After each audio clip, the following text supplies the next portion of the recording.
Why do humans build civilizations, create laws, and organize into societies? Why don't we live as solitary creatures, like tigers or leopards? The answer lies in our instincts, deeply rooted drives that shaped not only our survival, but the rise of every civilization. Today, we'll explore how human instincts, our hunger for survival, our fear of danger, our desire for belonging, and our search for meaning have shaped societies across history. From the first hunter-gatherer tribes to modern nations, instinct has been the hidden architect of civilization, the instinct for survival. The most basic instinct is survival, the drive to eat, shelter, and reproduce. Hunter-gatherer tribes survived by cooperation. Sharing food, protecting one another, and dividing tasks were not moral choices, but survival necessities. Over time, these practices evolved into structured systems, rules, taboos, and traditions designed to protect scarce resources. This instinct explains why property, trade, and law became cornerstones of civilization. They all serve survival by reducing conflict over resources. Even today, our economies and political systems, however complex, can be traced back to the primal instinct to survive. The instinct for fear and security. Fear is a survival tool. Early humans feared predators, natural disasters, and rival tribes. This fear gave rise to defense systems, spears and walls in ancient times, militaries and surveillance systems in modern nations. But fear didn't just create weapons, it created social cohesion. People turned to leaders, gods, and laws for protection. Fear made us seek security, and in doing so, we built structures of power and authority. Civilizations often rise around the promise of safety. Rome promised peace through law and armies. Ancient China unified under the belief that the emperor ensured cosmic harmony. Fear, then, is not just personal, it's political.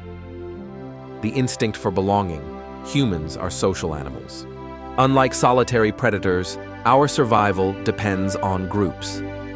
The instinct for belonging shaped tribes and clans in prehistory, religions and nations in later civilizations, communities and cultures in the modern world. Psychology shows that social rejection activates the same pain centers as physical injury. This is why exile was once considered worse than death. It cut people off from belonging. Belonging explains nationalism, patriotism, and identity politics. It explains why people fight wars, not only for land or resources, but for their group, their culture, their shared us. The instinct for status and hierarchy. Every society, no matter how egalitarian, develops hierarchies. Why? Because status is an instinct. Among animals, dominance ensures access to resources and mates. Among humans, it evolved into class systems, leadership roles, and prestige. In ancient tribes, chiefs or shamans held status. In empires, kings, emperors, and priests reigned. In modern times, billionaires, celebrities, and politicians dominate. Status is not superficial, it's structural. It organizes cooperation, motivates achievement, and legitimizes power. But it also creates inequality, conflict, and revolutions. Civilizations rise when status systems align with survival and belonging. They fall when hierarchies grow corrupt or oppressive. The instinct for belief and meaning. Humans are unique in our search for meaning.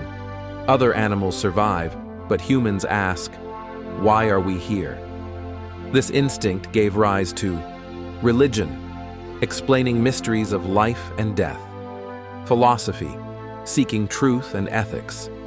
Ideologies, guiding political and social systems. Belief unites people under shared visions. The Egyptian belief in the afterlife built pyramids. The Chinese mandate of heaven legitimized dynasties. The Enlightenment belief in reason reshaped Europe. Civilization is more than survival. It's the collective pursuit of meaning. Instincts in conflict. But instincts don't always work together. Often, they clash. Survival versus belief. The need for resources can override moral or religious values. Belonging versus status. Communities can fracture when leaders exploit hierarchy. Fear versus freedom. Societies may trade liberty for security or rise in rebellion against control. History is the record of these tensions. Every empire, from Rome to the Ottomans, was built on instincts working together and collapsed when those instincts turned against each other. The modern world and ancient instincts. We may think we live beyond instinct, but we don't. Social media hijacks our belonging instinct through likes and followers. Consumerism manipulates survival and desire with endless products. Political campaigns fuel fear and promise safety. Celebrity culture turns status into a global obsession. Modern society is a reflection of ancient instincts in new forms. Our tools evolved, but our psychology remains the same. Can we transcend instinct?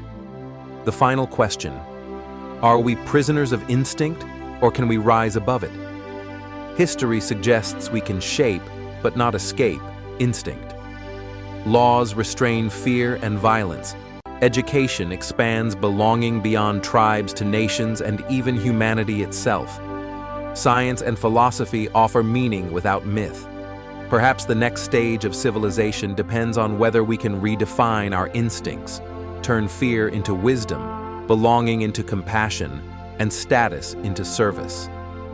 Human instincts are not flaws. They are the foundations of civilization. They built our tribes, our empires, our nations. They gave rise to law, religion, and culture. They shaped our history, and they continue to shape our future. To understand civilization, we must understand instinct. Because long after our technologies change, our deepest drives remain the same.